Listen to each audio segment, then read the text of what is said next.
All right, let's go ahead and get started. Welcome to our webinar, everyone. My name is Justin D'Souza. I'm a quantitative specialist here at Statistics Solutions. During today's webinar, we are going to discuss how to conduct and interpret tests of differences.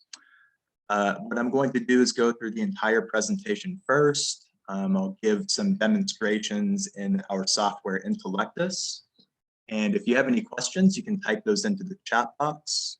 My colleague Sierra will be answering questions pertaining to the services that we provide. She'll be providing some hyperlinks in the chat box as well. So if you have any questions, just let us know. And we will be sending everyone a copy of the webinar, a recording of the session, as well as a copy of the PowerPoint.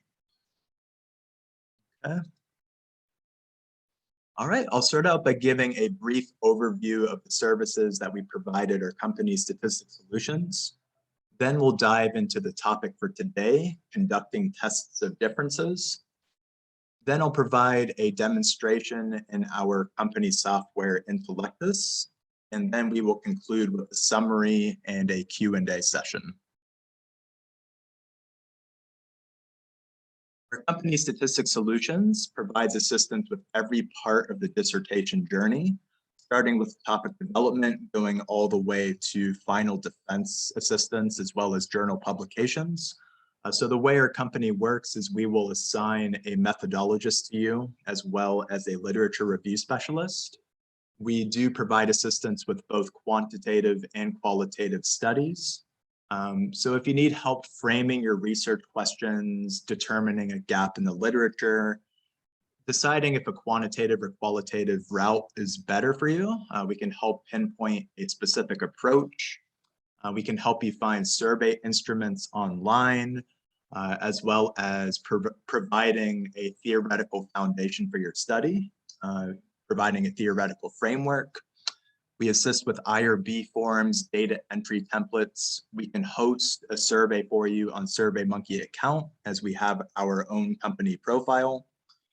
And we help with the results chapter, which includes quantitative and qualitative, as well as the discussion chapter, PowerPoints for the proposal and final defense, and journal publications.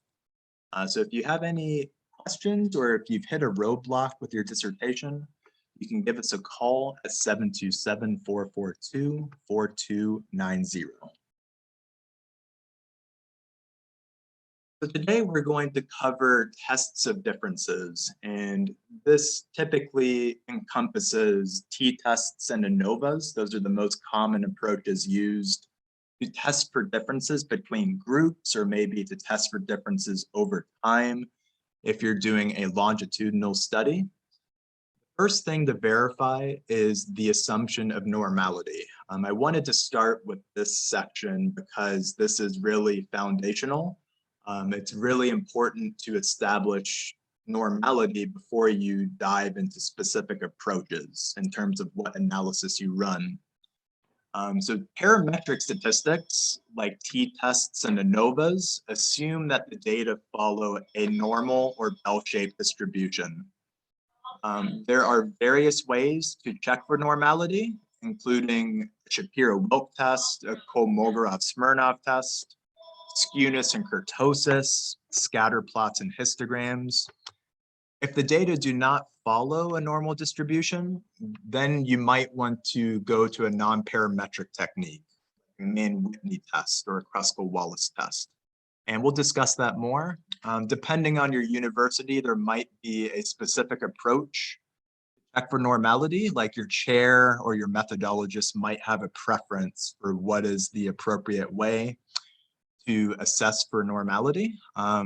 Some people like to look at objective numbers, which are what a Shapiro-Wilk, Kolmogorov-Smirnov test, and skewness and kurtosis provide. Those are specific numbers that will tell you, yes, the assumption of normality is supported, or no, it's not. But then there are also subjective ways to look at it, which are visually, looking at scatter plots and histograms. So you'll want to check with your committee as to what their preference is and follow that approach accordingly. Final bullet point here is contingent on if you have a large sample size. If you have a large sample size, then you can use something called the central limit theorem to justify using parametric techniques, even if the assumption of normality is violated. So the central limit theorem basically states that the larger your sample size, the more it resembles a bell-shaped curve. So maybe you run a Shapiro-Wilk test, or skewness and kurtosis show that the data do not appear to be normal.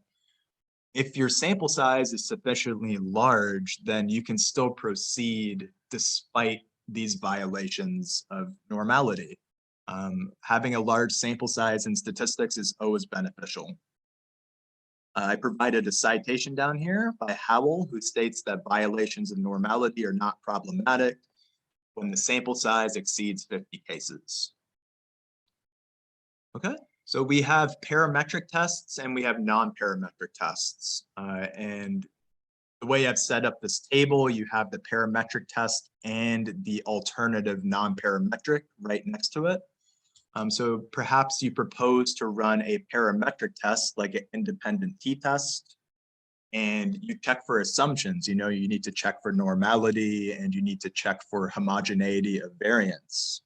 If these assumptions are violated, then you can proceed with a non-parametric, which is not contingent on having a normal distribution. So you can proceed with a non-parametric, or if your sample size is large enough, you can state that and proceed with your parametric test. So for an independent t-test, a Mann-Whitney U is the non-parametric alternative, or an analysis of variance, which is an ANOVA, a Kruskal-Wallis test, can be used as a backup.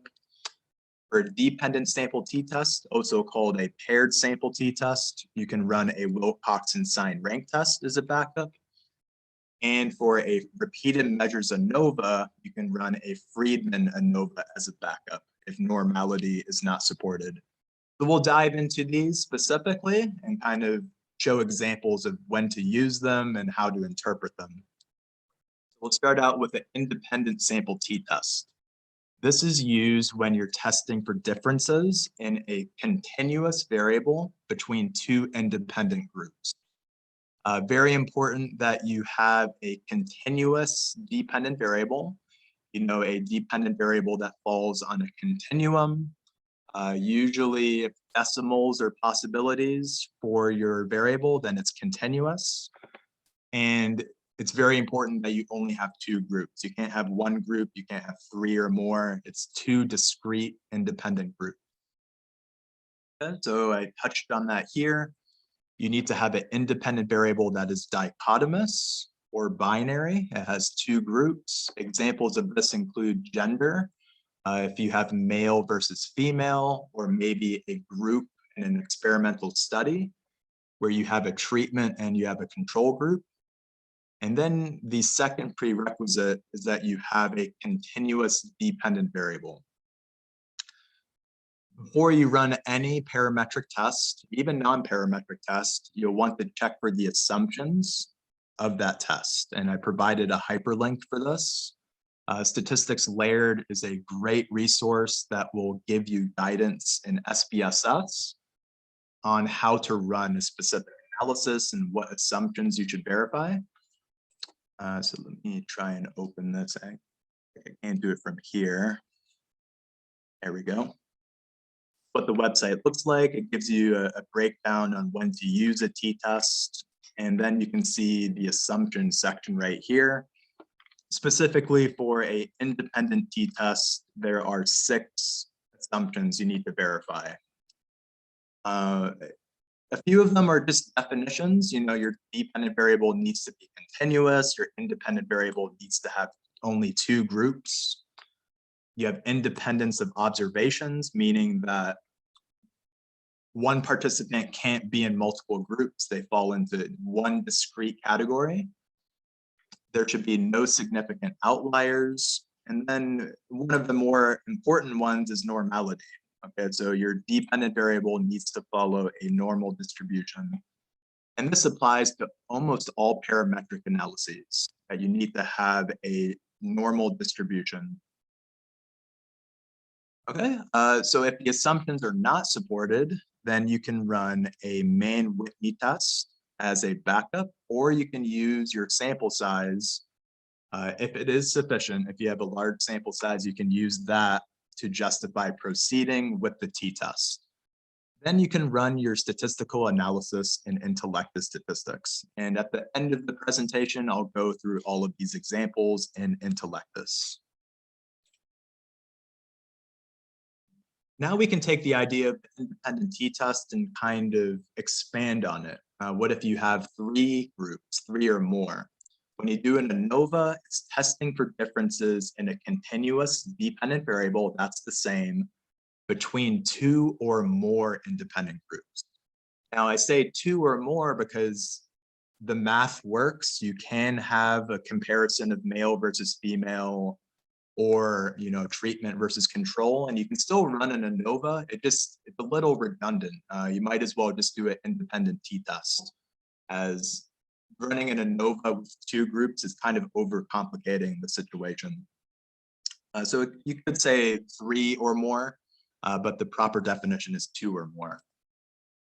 So for setting up an ANOVA, you need to have at least one independent variable that has two or more groups. Examples of this include ethnicity, white, black, Asian, Hispanic, other, etc., and even location, location in the US or location in the state, north, south, east, west. There's no intrinsic order to these. We have discrete groups. For your dependent variable, you need to have a continuous dependent variable, again, very much like a t-test. And then you can check the assumptions here. They're very similar for a t-test as they are with an ANOVA. And if the assumptions are not supported, then for this test, you can run a Kruskal-Wallis test. So a Kruskal-Wallis, very much like I'm going back to this previous slide, for the t-test, you run a Mann-Whitney. Mann-Whitney U and a Kruskal-Wallis test are not highly dependent on assumption checking, meaning you don't need to have a normal distribution. That's the key one. And again, you can use your sample size to justify proceeding with the analysis. And then you can run your analysis in Intellectus or SPSS or whatever software you plan to use. Then we jump into longitudinal examination. So you can have a paired sample t-test, also called a dependent sample t-test. This is assessing for differences in a matched continuous variable between 2 points in time. So if you're doing a pre-test and then you administer an intervention and then you give a post-test, that's when you do a paired sample t-test. It's specifically only 2 points in time. So we kind of covered that first bullet point. Then you can check for the assumptions of a dependent sample t-test. They're quite similar to an independent t-test. And if the assumptions are not supported, then the non-parametric backup for this is a Wilcoxon-signed rank test. Or again, you can justify with your sample size being sufficiently large, and you can run your analysis in Intellectus. So we'll take a look at all these examples shortly, and I can show you how the spreadsheet needs to be set up. Then we can, again, extend our idea of looking at 2 time points to looking at 3 or more. So if you do a pre-test, a post-test, and then a follow-up at some time in the future, that's when you can run a repeated measures ANOVA. Just like the t-test to ANOVA comparison, you could have just 2 time points. The math will work to run a repeated measures ANOVA, but it's a little excessive. It's redundant. You might as well just run a paired t-test if you have pre-test, post-test. So this really applies if you have 3 or more time points. Okay, so you need to have one matched dependent variable that is measured multiple times, 2 or more. So like a pre-test, post-test, and a follow-up. Then you can check your assumptions of a repeated measures ANOVA at statistics layered. I do see a lot of students using this now. You can cite, you can even reference this website in your paper as it is a publication. And then if the assumptions are not supported, the backup test here is called a Friedman ANOVA.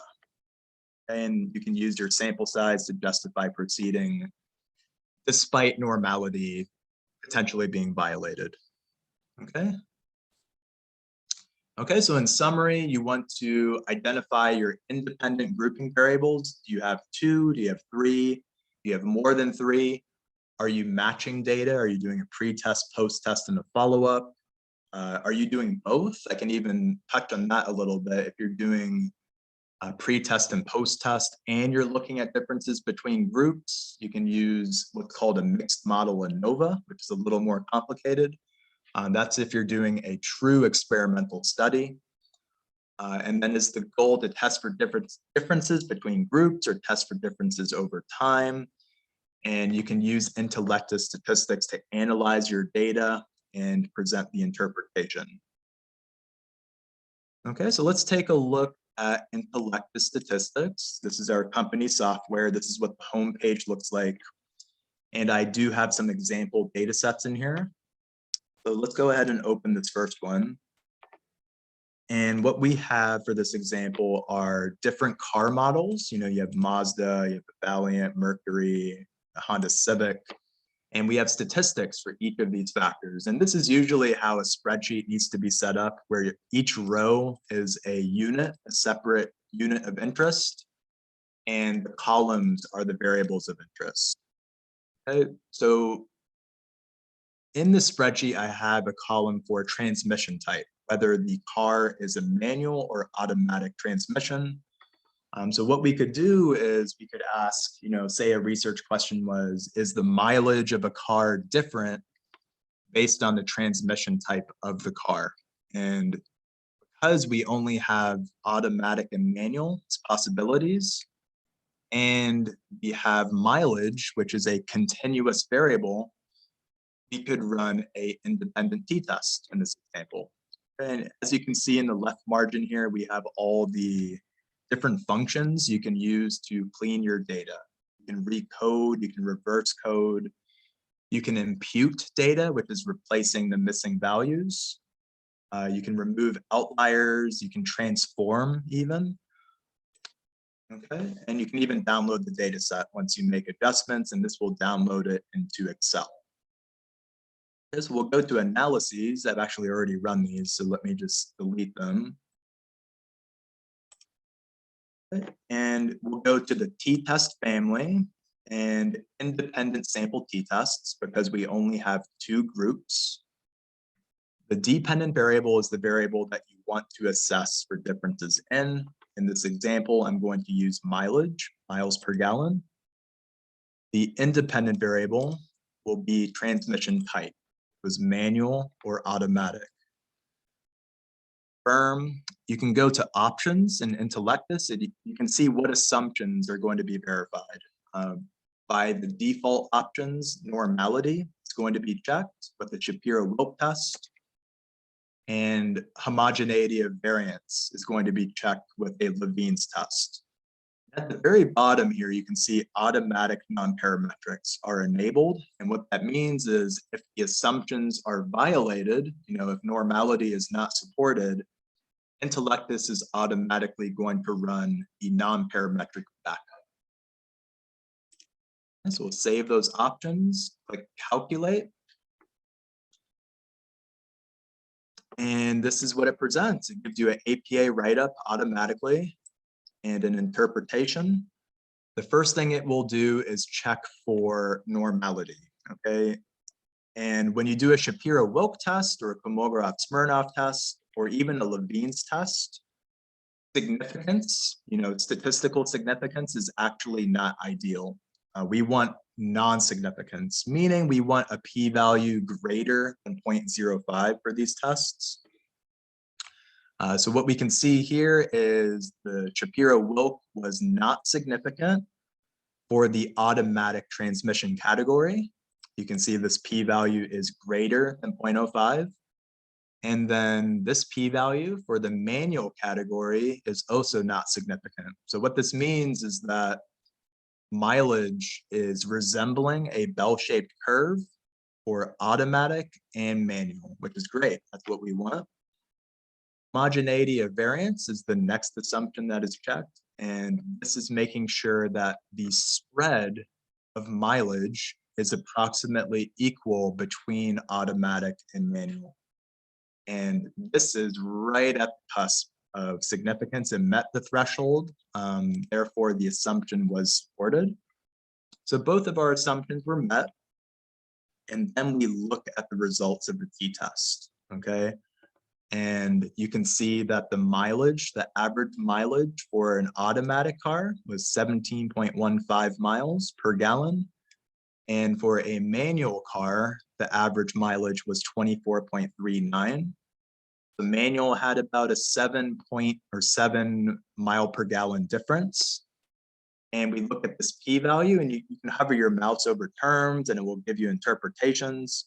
So a result is considered significant conventionally if the p-value is below 0.05. And as we can see in this case, it's below 0.001, meaning that we have a significant difference in mileage between automatic and manual cars. Okay, I should go back here. You know, this is kind of a threshold for significance. Because this is at 0.05, this is actually, you could read different citations on this. Intellectus is saying that the assumption was not met because it's right on that threshold of 0.05. Therefore, you can see with our table of contents here, it's automatically run a backup test. Okay, it says that one or more of the assumptions were violated for an independent t-test. So it's going to run this Mann-Whitney U-test, which is our backup. Okay, and a large majority of the time, the results of the t-test are going to confirm what a Mann-Whitney test finds. And what we see is a significant difference here as well. Manual had a higher mean rank than automatic. So the mileage for manual cars was still significantly higher than automatic. And we have a box plot to display that data. That's a t-test and a Mann-Whitney test. Intellectus can handle both. You can even run a Mann-Whitney automatically, or manually, I should say. You can run it here under the non-parametric family, Mann-Whitney test. And you just do the same steps. The dependent variable be miles per gallon, and the independent would be transmission type.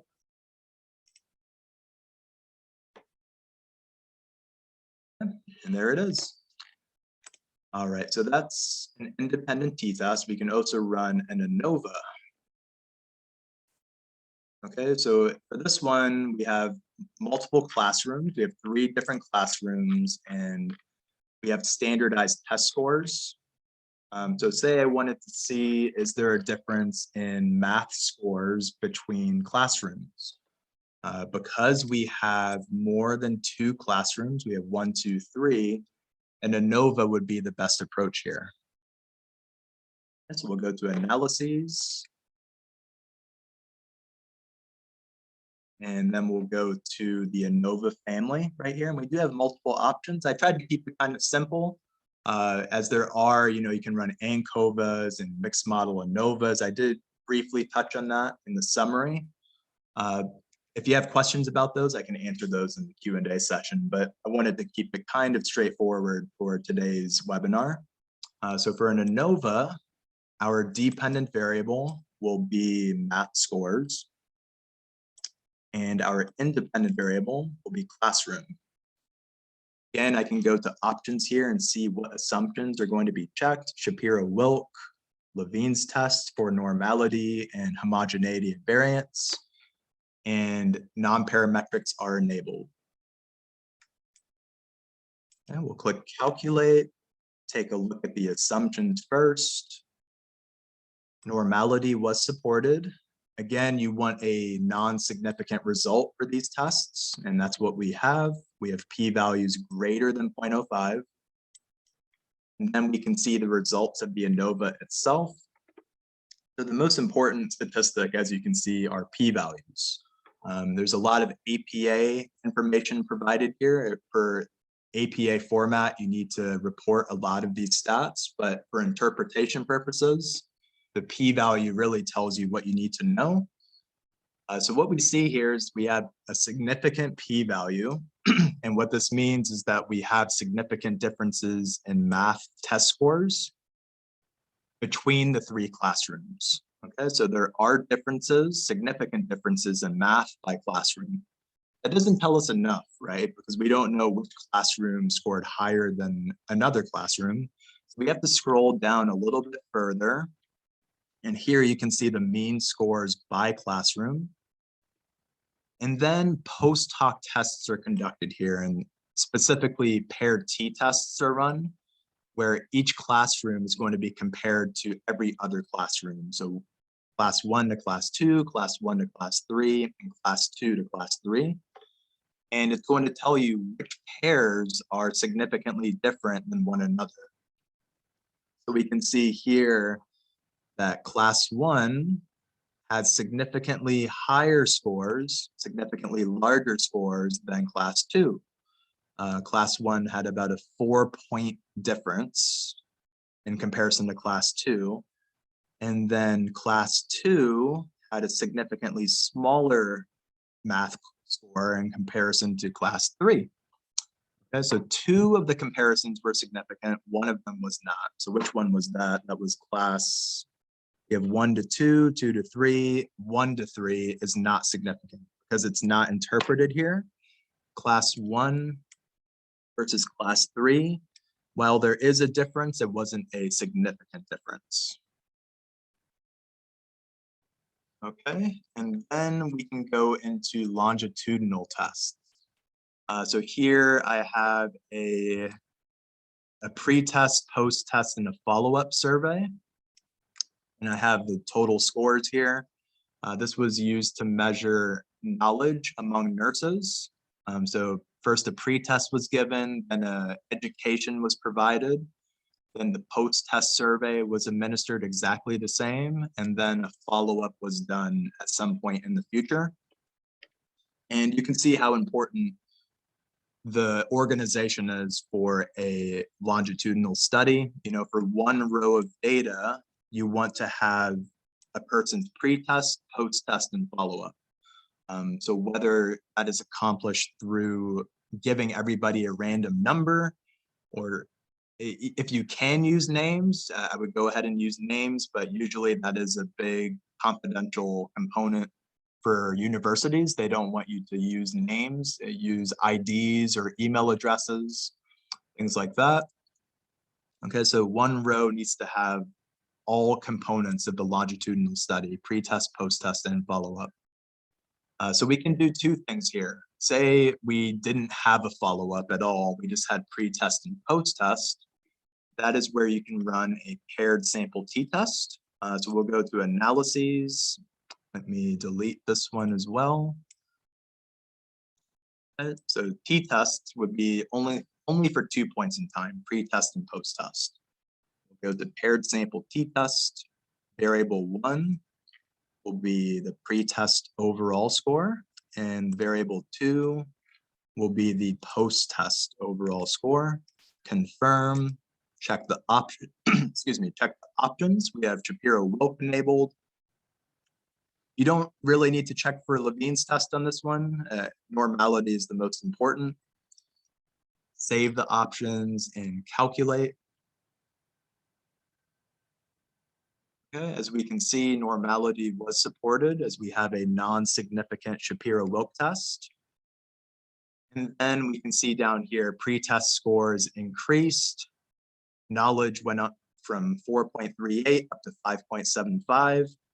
And this p-value tells us that we have a significant change or a significant improvement in knowledge over time between pre and post-test. Now, if I wanted to look at pre-test, post-test, and follow-up, I can't run a t-test because that only looks at 2 points in time. So I need to go to the ANOVAs menu and then use a repeated measures ANOVA. Here is where you just add pre-test, post-test, and follow-up. Confirm, check the options. The most important ones here are normality and sphericity. We'll click calculate. Okay, and what we can see here is normality was supported, sphericity was supported, which is kind of like homogeneity of variance. It's making sure that these scores are spread out evenly among pre-test, post-test, and follow-up. That assumption was supported. What we see here is a significant repeated measures ANOVA. And what that means is that collectively, there appear to be differences in knowledge between pre-test, post-test, and follow-up. Okay. Then we need to dive in further to find out which time points were significantly different than one another, very much like the classroom example, classroom 1, 2, and 3. It's going to do pairwise comparisons to figure out which time points were different for knowledge. So you can see pre-test versus post-test, pre-test versus follow-up, and post-test versus follow-up. And we look down the p-value column here. Anything below 0.05 is significant, and that corresponds to the first two rows. Okay, so pre-test and post-test do show a significant difference, and pre-test and follow-up show a significant difference. However, post-test to follow-up is not a significant difference. It's pretty close. You could make the argument that this is approaching significance, but technically it's not quite there. Okay, so that pretty much covers the analyses. The assumptions were met for this. Let me go back a step to the ANOVA. So again, for an ANOVA here, the assumptions were supported, but say they were not. For an ANOVA, you go to non-parametrics, and the non-parametric alternative is a Kruskal-Wallis test. So you would just run a Kruskal-Wallis test for that one. For the repeated measures component, we did a paired t-test first, but say normality was violated. Then for a paired t-test, the backup here is a Wilcoxon sign rank test. You can read the definition there, test the difference in two paired ordinal or scale level variables. For the repeated measures ANOVA, the non-parametric backup here is called a Friedman ANOVA, right here, a Friedman test. Okay. That concludes the Intellectus demo. If you have any questions, you can type those into the chat box. And I'm going to take a look right now.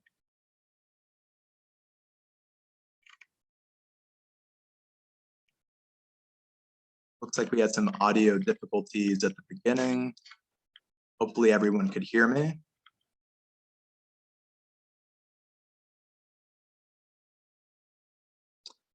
We have a question from Ten Yang. Is there a limit to how many subjects or variables we could easily run on the software? No, not for subjects. Generally the sample size can be as large, it can be thousands and thousands of cases. Likewise with variables, but certain analyses, like a repeated measures ANOVA here, there are limits sometimes. You can have 2 to 5 variables. So if you had more than 5, it's not going to allow you to do that. But generally, there aren't more than 5 time points collected in a longitudinal study. Other than that, I don't think there are really any limitations. For a t-test, you just need 1 dependent variable, 1 independent. Or the sample size, and you can have thousands and thousands of cases, so there are no restrictions. What features, we have a question from Robert. What features are in development for Intellectus? I think they've been working on the advanced analyses right here, tweaking the advanced analyses, but right now, I don't think anything immediate is on the horizon. We are working on a textbook right now that will go through how to run the analyses and how to interpret them. And that's going to be an extension on our help menu here, technical support and a knowledge center. You can check that out. It's going to be a textbook that will outline every analysis and how to run it.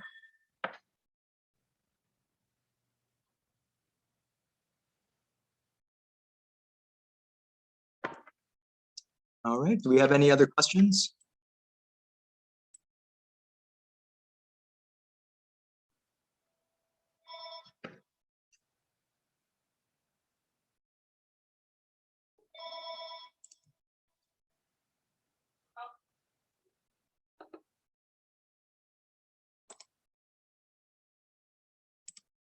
I did see your question, Robert, about free faculty accounts. That's actually not something I'm 100% sure on, but if you email our tech support team, or if you just give us a call at our number, our management can answer that question for you.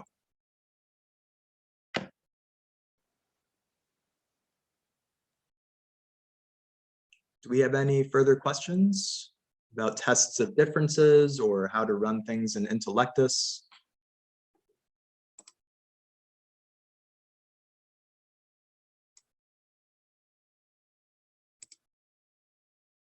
We will be sending everyone a copy of the recording as well as a copy of the PowerPoint.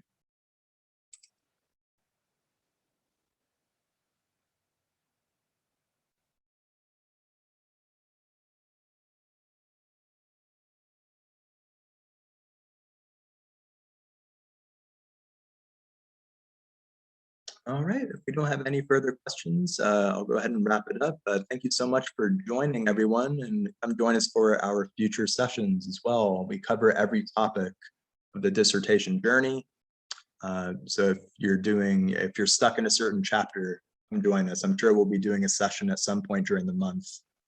And let us know if you have any questions. Give us a call at 727-442-4290, or you can email us at info@statisticsolutions.com. Have a great evening and keep us posted.